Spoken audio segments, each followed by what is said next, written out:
Good morning, all. As David mentioned, my name is John Lazur, and I've been attending FUS for the last 20 years with varying levels of dedication. And this fall, I'll be starting my sophomore year at Tufts University, which is out east, just outside of Boston.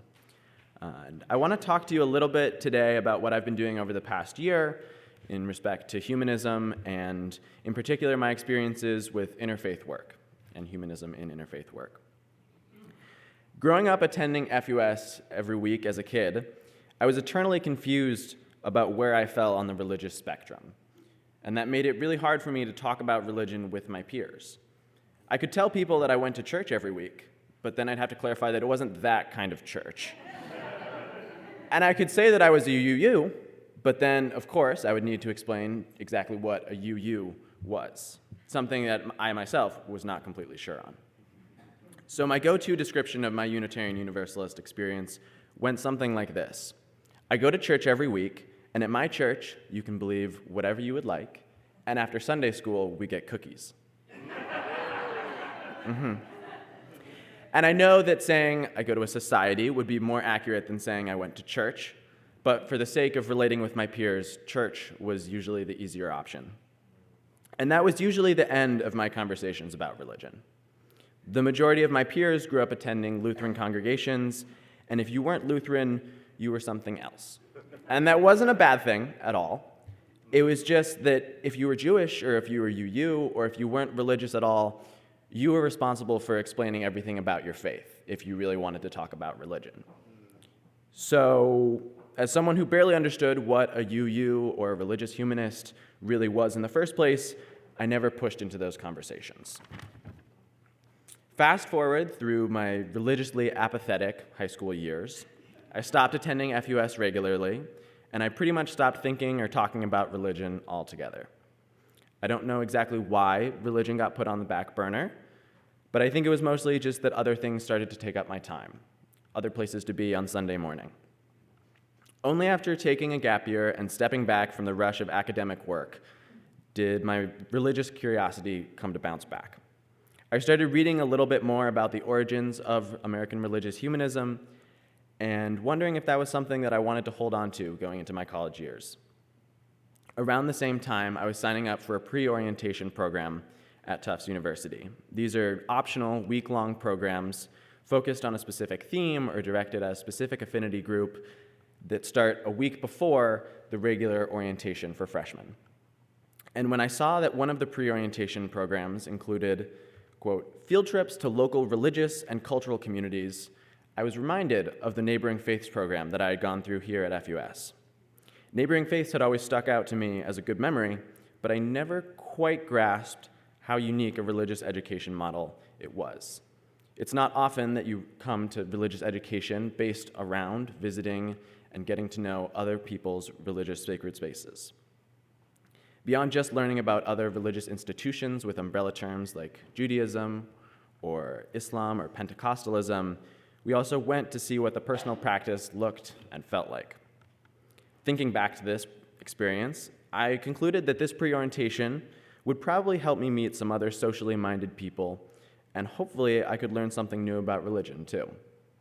Truthfully, I had no idea what I was getting myself into with this program.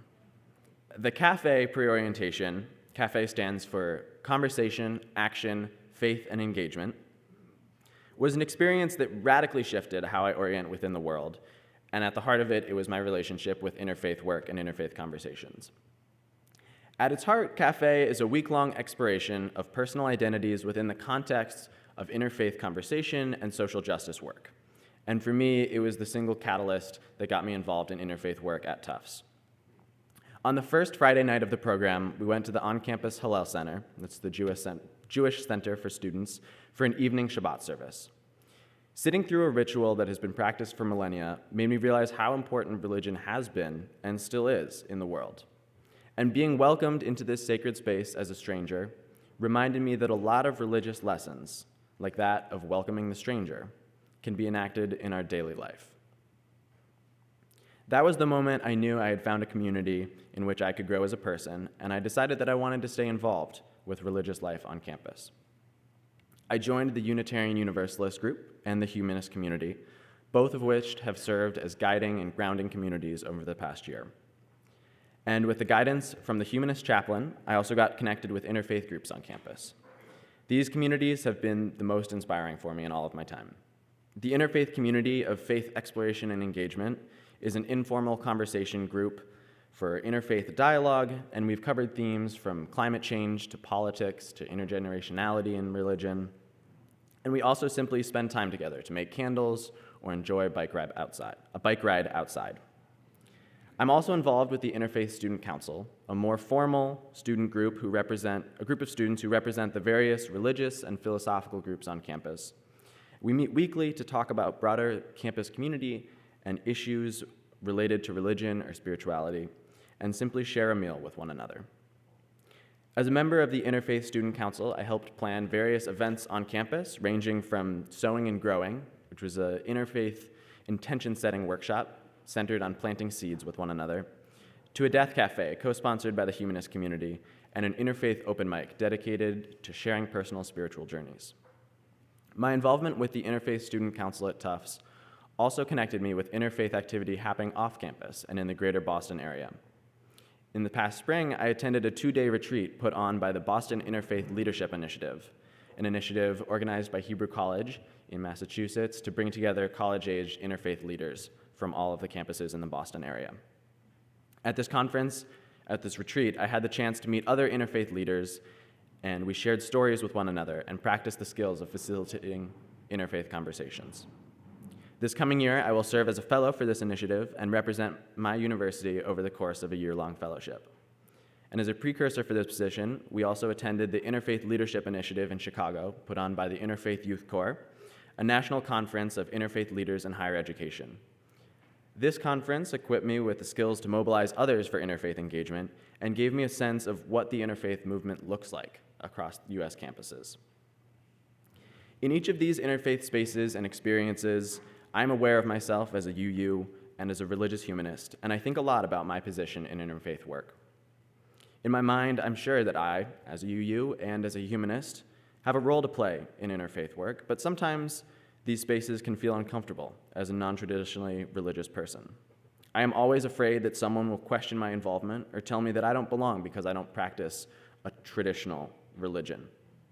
However, at least in the spaces that I've worked in, that fear has never actually been realized. If anything, it is in the conversations with other atheists or non-traditionally religious people that my dedication to interfaith work is questioned. Why would a humanist want to be involved in anything to do with faith? Saying interfaith or interreligious isn't really inviting to those people who have felt uncomfortable or rejected by other religious contexts. And this brings up a question of language within interfaith communities. How do we describe what we're trying to do without alienating any of the other people that we want to engage with? So for me, both clarifying the language to understand my own place and to just articulate the goals, it's very helpful. The Interfaith Youth Corps, a nonprofit based out of Chicago, explains that interfaith cooperation does not depend upon shared political, theological, or spiritual perspectives. The people who engage in interfaith cooperation may disagree on such matters. They probably do. The goal of interfaith leadership is to find ways to bring people together to build relationships, learn about each other, and participate in common action, despite such differences.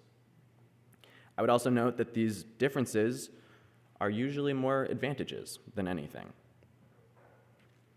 In the context of each of these goals, building relationships, learning about one another, and participating in common action, greater religious and philosophical diversity is key.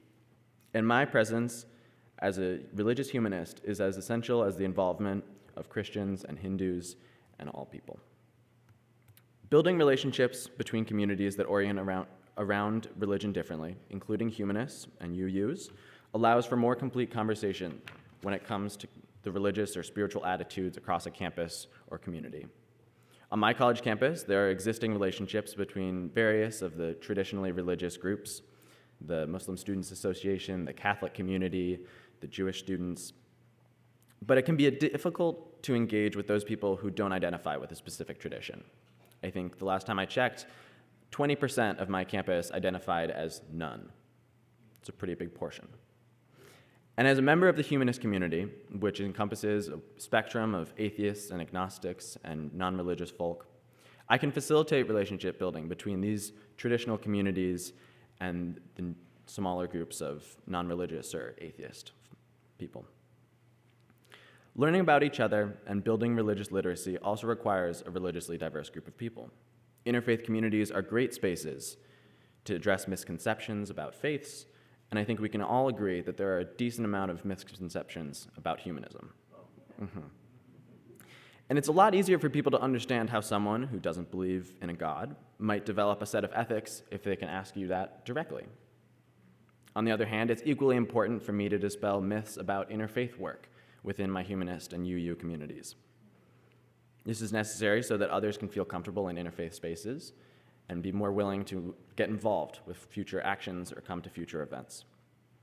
The third, and perhaps the most important goal of interfaith work, the joint participation in social action, relies on a large and diverse interfaith community. By building strong relationships with other communities and learning about one another, we can find issues of shared concern and act on them. My involvement in interfaith conversations means that I can offer a humanist perspective on social issues, though of course there is a whole spectrum of ideals within humanism, and I can only share my own. It also connects the humanist community with civic actions that may be important to us, but organized by, say, the Muslim Students Association.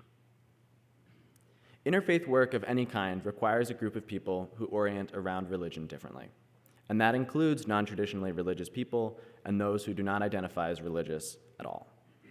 In this sense, the language of interfaith or interreligious is a bit limiting, but these goals of building relationship and learning about one another and striving for social action illustrate the work that we are trying to do. By working towards these goals and with the vision of widespread interfaith cooperation, I've had the privilege to develop meaningful relationships and meet many other fantastically socially engaged people. In all of my interfaith experiences, I continue to be surprised and delighted by the positive energy that fills the room. I have found that the conversations started in any interfaith context quickly travel beyond the more superficial chit-chat that seems to define my days. While in most places it is considered taboo to start a conversation by asking about a stranger's religious background, that is pretty much the go-to question at a conference for interfaith leaders. And it feels really good to be able to talk about religion freely. No longer am I afraid to ask questions about rituals or traditions that I'm unfamiliar with, and even to explain what religious humanism means to me. One of the most surprising aspects about being in interfaith spaces is how it has made me more confident and more comfortable within my own faith. Certainly, there are moments I find myself envying other traditions or practices, and I've even pondered converting to other faiths at times. But at the end of the day, I tend to return to my roots and appreciate the complexities of my own UU religious humanism. Unitarian Universalism has given me an appreciation for the individuality that is inherent in any belief, and I am thankful to come from a tradition that does not expect me to seek the same truth as my neighbor. This welcoming of unique perspectives has prepared me well for navigating the religiously diverse and complicated environment that is the modern world. Religious humanism has given me a community full of loving support and a space to share my interpretations of the world and fears of the unknown. It has given me a religious space for non-traditional beliefs, and I am immensely grateful for that. In retrospect, I can see a pretty direct connection between my interest in interfaith work and growing up here at FUS. Multi-faith community is an obvious priority here, whether seen in our chalice-lighting affirmations of the inherent worth and dignity of every person, and our acceptance of one another and encouragement of spiritual growth, or FUS's involvement in the downtown congregations to end homelessness. I can also point to the social justice summer internship that I completed with FUS's support at the Dignity Center right across the street, in interfaith outreach ministry of Hennepin Avenue United Methodist Church. When I think back to the religious environment that I grew up in, it starts to feel a bit like I was engaged in interfaith work from day one. Tomorrow morning, I'm headed back to school to work as a peer leader for the same cafe program that I participated in last year. I'm incredibly excited to be able to participate in this program again. Although I'm in a different role, I know that it will be an educational and moving week for me. I am eager to be immersed in a multi-faith community full of personal reflection and to share my own journey as a Unitarian Universalist Congregational Humanist. I am still wildly confused about what that really means, but I have enough of a sense of what it means to me to share it with others. And as I continue this journey, I look forward to all the conversations I may have and all of the people I'm sure I will have the opportunity to meet.